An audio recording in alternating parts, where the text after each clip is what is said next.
సరే ట్రిబులైట్లో జరిగిన అక్రమాలపై విచారణ జరిపించమంటే ఇప్పుడున్న ప్రభుత్వం ఎందుకు జరిపించట్లేదు?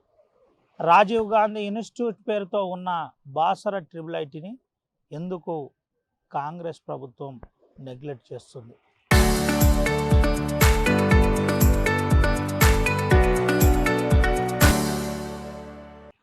ఇది మనం చెప్పే మాట కాదు, విద్యార్థి సంఘాలే చెప్తున్నాయి. PUC 1, PUC 2తో పాటు third year, fourth year engineering చదువుతున్న విద్యార్థులు చాలా క్లియర్గా కొన్ని అంశాలు రేజ్ చేస్తున్నారు. మమ్మల్ని బెదిరిస్తున్నారు, మమ్మల్ని ఇబ్బంది పెట్టే ప్రయత్నం చేస్తున్నారు, ఎందుకు దీనిపై ప్రభుత్వం స్పందించట్లేదని చెబుతుంది. నేషనల్ HRCకి కంప్లైంట్ చేశాం, ఈ దుస్థితి వెనకాల ఉన్నది ఎవరని చెప్తున్నారు. దీంతోపాటు ఇప్పుడున్న ఇన్ఛార్జ్ VC ఎవరైతే ఉన్నారో 13 కోట్ల తప్పుడు బిల్లులు సృష్టించి నేరుగా మా డబ్బులను కాజేశాడు. దీనిపై విచారణ ఎందుకు జరపట్లేదని చెబుతున్నారు. హల్చల్ చేసే ACP గిరిజన ఆశ్రమ పాఠశాలలతో పాటు కస్తూరిబా పాఠశాలలు, ఆశ్రమ పాఠశాలల చుట్టూ తిరిగి రికార్డులు పరిశీలించే ACB ఎందుకు బాసర యూనివర్సిటీని టచ్ చేయట్లేదని చెబుతున్నారు. దీని వెనకాల రాజకీయ నాయకులు ఎవరున్నారు, అక్కడ ఉన్న కలెక్టర్ ఎందుకు స్పందించట్లేదని సూటిగా అడుగుతున్నారు. 2008లో అప్పటి రాజశేఖర రెడ్డి మానసపుత్రిక అయినటువంటి బాసర ట్రిబులైటీ ఇప్పుడు ట్రబులైటీగా మారిందని చెబుతున్నారు.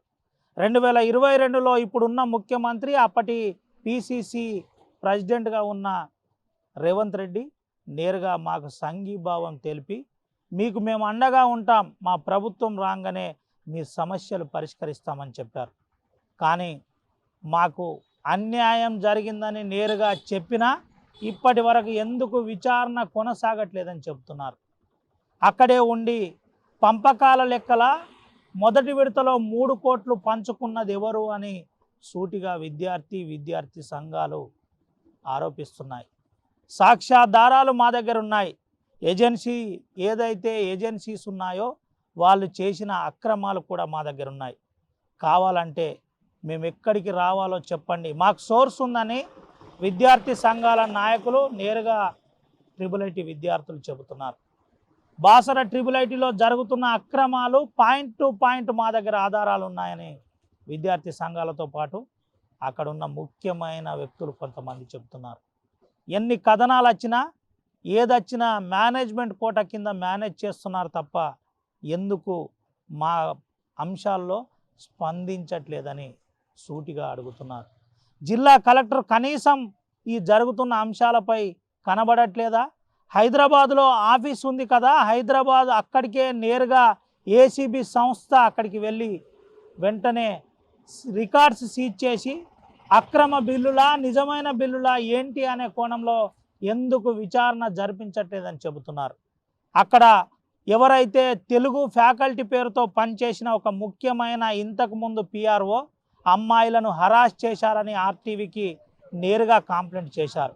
ఆ అంశంలో కూడా వరుసగా కథనాలు వేశాం. ఆ అంశంలో అధికారుల దృష్టికి తీసుకెళ్ళాం.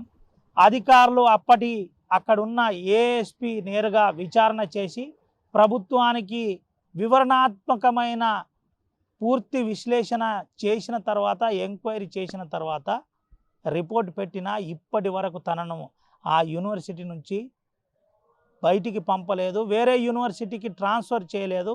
దీని వెనకాల ఎంత పెద్ద మేనేజ్మెంట్ సిస్టమ్ నడుస్తుందో అర్థం చేసుకోవాలని నేరుగా కొంతమంది ఆరోపిస్తున్నారు, ప్రజా సంఘాలు చెబుతున్నారు. ఏది ఏమైనప్పటికీ బాసర ట్రిబులైటీ అంశంలో ఎప్పుడు స్పందిస్తారో చూడాలి. ఇటు అగర్వాల్ పేరుతో ఇటీవల వచ్చిన క్యాంటీన్ నడిపిస్తున్న కాంట్రాక్టర్ ఎవరు, ఎందుకు మాట్లాడట్లేదు? జిల్లా ఇన్ఛార్జ్ మంత్రి కూడా స్పందించట్లేదు, ఎందుకు స్పందించట్లేదని సూటిగా ప్రశ్నిస్తున్నారు. అసెంబ్లీలో సంబంధిత ఎమ్మెల్యే, ఆ నియోజకవర్గ ఎమ్మెల్యే సూటిగా మాట్లాడుతూ విద్యార్థులకు ల్యాప్టాపులు లేవు, ఏ విధంగా చదువుకుంటారు? విద్యార్థులను వేధిస్తున్నారు, ఎందుకు వేధిస్తున్నారు? వెంటనే ఇన్ఛార్జ్ మంత్రితో పాటు అధికారులు స్పందించాలని ఎమ్మెల్యే అసెంబ్లీ సాక్షిగా చెప్పినా ఇప్పటి వరకు స్పందన లేదు. ఎందుకు లేదని విద్యార్థి సంఘాలతో పాటు ప్రజా సంఘాలు పలు పార్టీలు చెబుతున్నాయి. దీంతో పాటు కొన్ని ప్రధానమైన అంశాలు కూడా చెప్పే ప్రయత్నం చేస్తున్నారు. ఎక్కడ అవినీతి జరిగిందో దానికి సంబంధించిన ఆధారాలు మా దగ్గర ఉన్నాయని చెబుతున్నారు.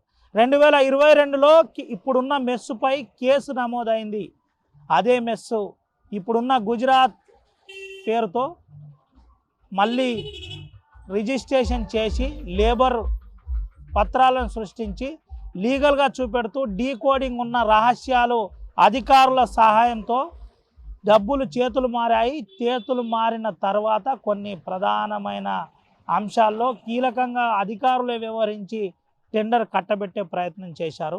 దీని వెనకాల ఎవరున్నారని చెబుతున్నారు. PUC 1, PUC 2 క్యాంటీన్ 1లో 2,500 మంది విద్యార్థులు తినవలసి ఉంటుంది. మెస్ కాంట్రాక్ట్ ఉంటుంది. రెండో క్యాంటీన్లో దాదాపుగా 2,200 మందికి పూర్తిగా గెజిట్ ఫార్వర్డ్ చేశారు, నోటిఫికేషన్ వేశారు. ఈ మెస్సుల్లో మీరు కాంట్రాక్ట్ వేయవచ్చని చెప్పారు. ఇటు థర్డ్ ఇయర్ 4th ఇయర్కి వచ్చేసి 2,000 మంది థర్డ్ ఇయర్, 4th ఇయర్ 1,100 మందికి ఇటు నోటిఫికేషన్ జారీ చేశారు. పారదర్శకంగా టెండర్ ప్రక్రియ ఉండబోతుందని చెప్పారు. కానీ పారదర్శకత లేదు. ఎక్కడ కూడా పారదర్శకత లేకుండా అన్యాయం చేశారు. ఎవరైతే క్రిమినల్ కేసు ఉన్న వ్యక్తే మళ్ళీ కంటిన్యూషన్ మెస్ నడుపుతున్నారు. ఏ విధంగా నాణ్యత ఉంటుందని సూటిగా ప్రశ్నిస్తున్నారు. దీనిపై న్యాయ పోరాటం చేస్తాం. దీంతో పాటు కొన్ని ఉద్యమాల వైపు రానున్న రోజుల్లో బాసర ట్రిబుల్-IT ఉండబోతుందని చెబుతున్న పరిస్థితి కనబడుతుంది.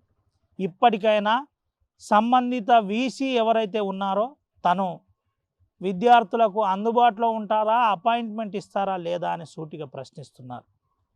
ఈ అంశంలో ఇప్పటికైనా రేవంత్ రెడ్డి ప్రభుత్వం స్పందిస్తుందో లేదో వేచి చూడాలి. ఇన్ఛార్జ్ మంత్రి ఎందుకు చూసి చూడనట్టు వ్యవహరిస్తున్నాడో వేచి చూడాలి. జిల్లా కలెక్టర్ ఏ విధమైన రిపోర్ట్ ఇది ఈ స్కామ్పై ఇస్తుంది? 13 కోట్ల అంశం జిల్లా కలెక్టర్ నిర్మల్ దృష్టిలో ఉందా లేదా వేచి చూడాలి. దీనిపై ఏ విధంగా స్పందిస్తారో వేచి చూడాలి.